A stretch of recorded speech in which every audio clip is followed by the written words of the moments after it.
Olá pessoal, meu nome é Joana Macedo e sou professora da Rede Estadual do Rio de Janeiro e hoje nós vamos começar nossa aula de filosofia falando sobre raciocínio lógico e sobre a argumentação.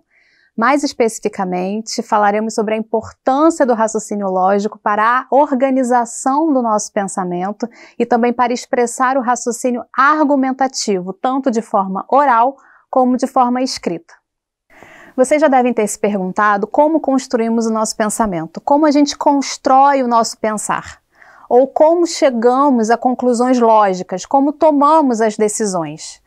Em vários momentos das nossas vidas, nós precisamos argumentar sobre alguma decisão que vamos fazer, ou quando a gente conversa com alguma pessoa sobre como estamos pensando, ou explicar alguma coisa a alguém, não é mesmo? Quando falamos em argumentação, podemos pensar em pessoas brigando, discutindo, muitas vezes não concordando, mas a argumentação, na verdade, não é só isso, ela vai além do simples ato de duas pessoas discutirem, que é o que a gente vai entender a partir desse momento. Então, se os argumentos não são só uma discussão, para ir além desse senso comum, precisamos entender, então, o que os argumentos significam. Vamos entender que a argumentação é um dos canais principais por meio dos quais construímos o raciocínio lógico. Então vamos entrar realmente no assunto de hoje, que é o entendimento sobre o que é a argumentação. A argumentação é um discurso que acontece entre pessoas. Portanto, a argumentação é relacional e seu objetivo é definir se o que está sendo discutido é ou não é válido. Quando falamos em argumentação, pessoal, falamos que normalmente, pelo senso comum, pensamos em pessoas que estão brigando, discutindo, muitas vezes não concordando necessariamente, mas o que a gente vai entender de argumentação é que isso não necessariamente é algo negativo, pelo contrário. Então, o que é um bom argumento? Como podemos distinguir o conhecimento fundamentado em argumentos que são válidos de um saber não válido ou de uma opinião? Essa diferenciação é importante para o estudo da filosofia, e uma boa argumentação é um recurso que tem como objetivo convencer alguém a respeito de um determinado posicionamento, podendo levar a alguma mudança de comportamento de uma outra pessoa, ou mesmo a mudar de ideia, que é o que a gente faz normalmente. Às vezes a gente tem uma ideia e podemos mudar de opinião. Então, espera-se que o conhecimento possua algo que seja fundamentado, ou seja, uma explicação, pois a nossa razão exige uma resposta que não seja aleatória. Ou seja, quando a gente faz uma pergunta, a gente espera uma explicação que não seja qualquer explicação. Um argumento que é válido racionalmente é aquele em que tem como base respostas e conclusões que sejam lógicas, ou seja, que fazem sentido. Se eu pergunto, por exemplo, por que chove, eu espero uma resposta que me explique o que faz com que as precipitações aconteçam, com o encontro do ar quente, com o ar frio, entre outras explicações. Ou seja, eu espero que a explicação satisfaça uma pergunta, a minha dúvida e o meu questionamento. Por isso, quando nos indagamos ou nos questionamos, estamos buscando um conhecimento e, portanto, uma resposta. Mas certamente não aceitaremos qualquer resposta, mas uma resposta logicamente construída com base em uma argumentação.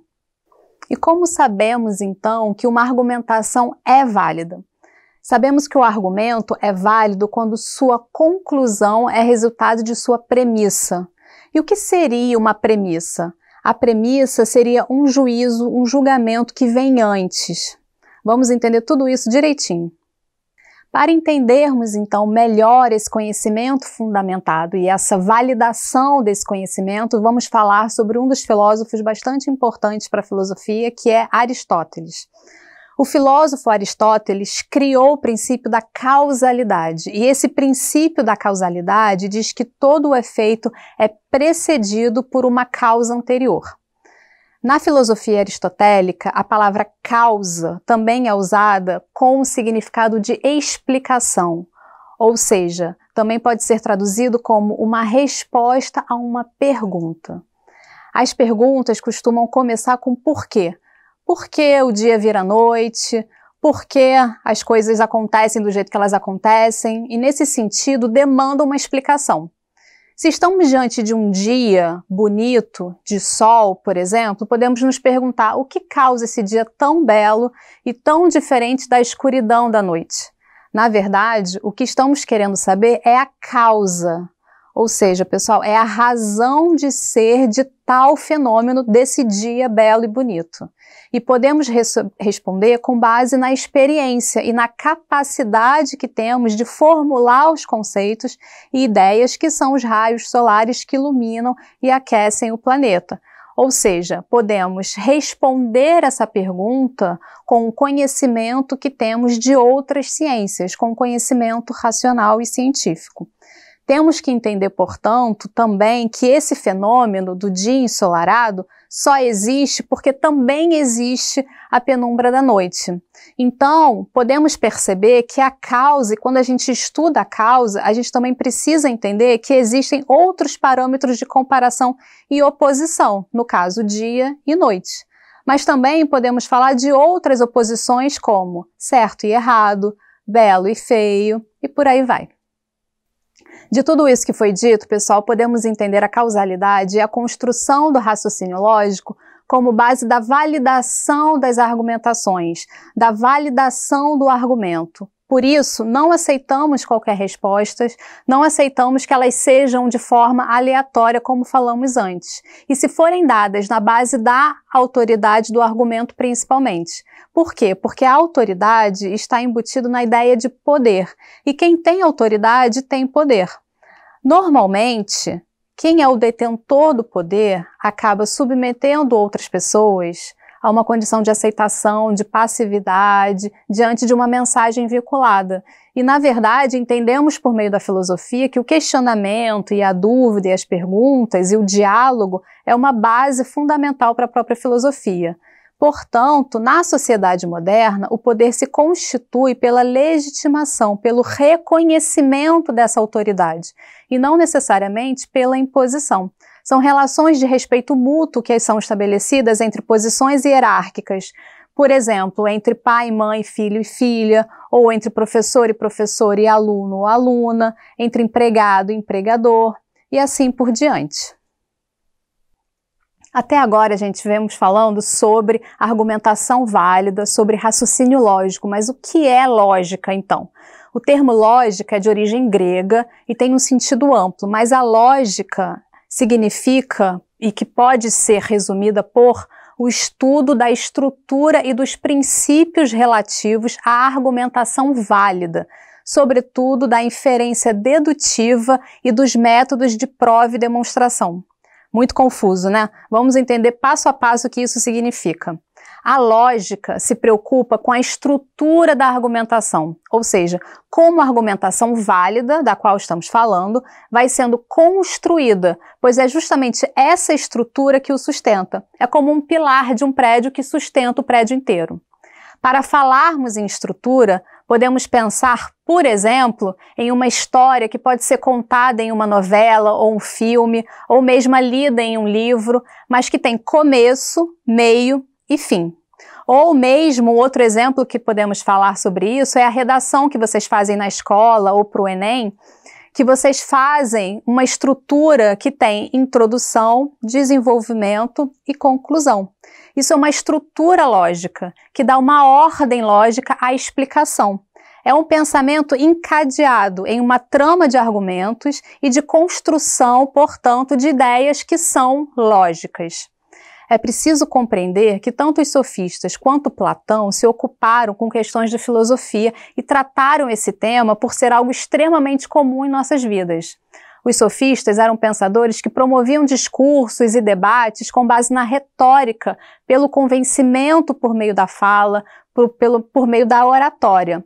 Nós também usamos esse recurso da fala, não usamos? Não necessariamente por meio da retórica, mas quando promovemos bate-papo, seja virtual ou presencial, usamos dos argumentos, dos nossos argumentos, das nossas ideias que são construídas logicamente para defender e expor os nossos pontos de vista, as nossas opiniões. Foi Aristóteles, pessoal, na obra Analíticos, quem produziu uma reflexão ampliada e mais rigorosa sobre a questão da lógica. de modo que sua sistematização, ou seja, o seu estudo de uma forma mais estruturada sobre a lógica, se tornou base inicial para as discussões acerca da ideia de lógica nos períodos posteriores da história da filosofia. Nessa obra, Analíticos, Aristóteles fez uma análise do pensamento nas partes que o compõem, nas partes que o estruturam.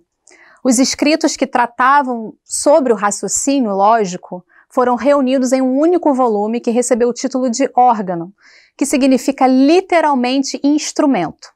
A partir de Aristóteles, são classificadas duas subdivisões de lógica, a lógica formal e a lógica material. Vamos ver cada uma delas passo a passo. A lógica formal estabelece a forma correta das operações do pensamento. E se as regras foram aplicadas corretamente, a construção do pensamento ou a formulação da argumentação é, portanto, considerada válida. É na estrutura formal, é nessa lógica formal que se ocupa justamente a estrutura do pensamento que a gente vem falando sobre estrutura lógica. A outra subdivisão de lógica que vamos estudar a partir desse momento é a lógica material, e refere-se à aplicação das operações do pensamento segundo a matéria ou a natureza dos objetos, pretendendo conhecer ou formular argumentação sobre eles. Na lógica material, se investiga a adequação do raciocínio à realidade. É o que também chamamos de metodologia, ou seja, o método. E como tal, procura justamente o método próprio de cada ciência. Aristóteles formulou os primeiros princípios para a argumentação lógica. Esses princípios se interrelacionam, sendo que um está na base do outro. Vamos ver quais são eles. É o princípio da não contradição, o princípio da identidade e o princípio do terceiro excluído. Vamos ver cada um deles de forma pontual. O princípio da não contradição é uma proposição que não pode ser verdadeira e falsa ao mesmo tempo. É impossível que as proposições A igual a B e A igual a não B sejam ambas verdadeiras ao mesmo tempo. Um exemplo disso é um objeto que não pode ser quadrado e não quadrado ao mesmo tempo. Ou seja, ele não pode ser quadrado e redondo ou de uma outra forma ao mesmo tempo. Ou ele é quadrado ou ele não é. Portanto, toda contradição é necessariamente falsa, pois não pode ser uma coisa e outra. Ele só pode ser uma coisa ou outra, verdadeiro ou falso. O princípio da identidade, que é o segundo princípio que nós vamos conversar a partir desse momento, significa que todo objeto é idêntico a si mesmo. Uma coisa é o que é, ou seja, A é A e B é B. O que é, e o que não é, não é. Portanto, pessoal, se uma proposição é verdadeira, então ela é verdadeira. Logo, uma proposição é idêntica a si própria. Se uma afirmação é verdadeira, ela é um axioma que significa justamente uma premissa considerada necessariamente evidente e verdadeira. O terceiro princípio que nós vamos estudar nessa subdivisão é o princípio do terceiro excluído, que fala que uma proposição só pode ser verdadeira ou falsa, estando excluída uma terceira possibilidade. Então, para explicar melhor, segundo o princípio da bivalência, toda sentença declarativa que expressa uma proposição de uma teoria sob análise possui um único valor de realidade, ou seja, ou é verdadeiro ou é falso. Não tem um talvez ou um mais ou menos. Nesse sentido, é importante reforçar, pessoal, que esses princípios se articulam conjuntamente, não são excludentes uns dos outros. Todos eles estão na base da construção de uma estrutura que é lógica e que, portanto, estrutura toda a argumentação. Como vocês podem perceber, pessoal, podemos dizer que as proposições são verdadeiras ou falsas. Entretanto, quando nos referimos à argumentação e ao conhecimento fundamentado, dizemos que são válidos ou inválidos. Nesse sentido, uma proposição pode ser considerada verdadeira quando corresponde ao fato que se expressa. Já o argumento só pode ser considerado válido quando sua conclusão é resultado de suas premissas. Confundiu tudo? Mas muita calma nessa hora, tá? Que vamos colocar todos os pingos nos is. No que diz respeito aos tipos de argumentação, tradicionalmente eles são divididos em dois tipos, os argumentos dedutivos e os argumentos indutivos. É o que a gente vai ver a partir de agora, cada um deles. O argumento indutivo ou raciocínio indutivo parte de premissas particulares para inferir uma conclusão que acaba sendo de uma forma geral. Eu vou dar um exemplo para vocês. O ferro é um metal e conduz eletricidade. O ouro é metal e conduz eletricidade. O cobre é um metal e conduz eletricidade. Logo, por conclusão, os metais conduzem eletricidade. Então, as premissas são particulares, o cobre, o metal, e a conclusão ela é geral. Todos os metais conduzem eletricidade. Já o argumento dedutivo ou raciocínio dedutivo conclui algo particular partindo de uma premissa que é geral. O geral, nesse sentido, no raciocínio indutivo, é sempre uma hipótese. Vamos ver mais um exemplo sobre isso. Todo homem é mortal. Sócrates é homem. Logo, Sócrates é mortal. Então, reparem que todo homem é mortal como premissa é geral e a conclusão é particular, porque Sócrates é mortal. Então, essa estrutura básica é chamada de silogismo dentro do raciocínio dedutivo e é o fundamento da lógica. É interessante ainda notar e compreender que o silogismo pode ser classificado quanto à sua quantidade, ou seja, se é universal, particular ou singular, mas também pode ser classificado pela sua qualidade, ou seja, se é afirmativa ou negativa. As proposições podem variar quanto à qualidade, em afirmativas e negativas, e como exemplo podemos falar o seguinte: afirmativa por exemplo, A é B, ou seja, todo ser humano é mortal. João é trabalhador. Joana é professora. E negativa, como uma qualidade, significa A não é B.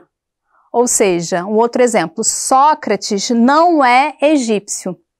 Então, podemos também variar quanto à sua quantidade, além da qualidade que acabamos de ver, de afirmativo e negativo, também podem variar quanto à quantidade em universais, particulares ou singulares.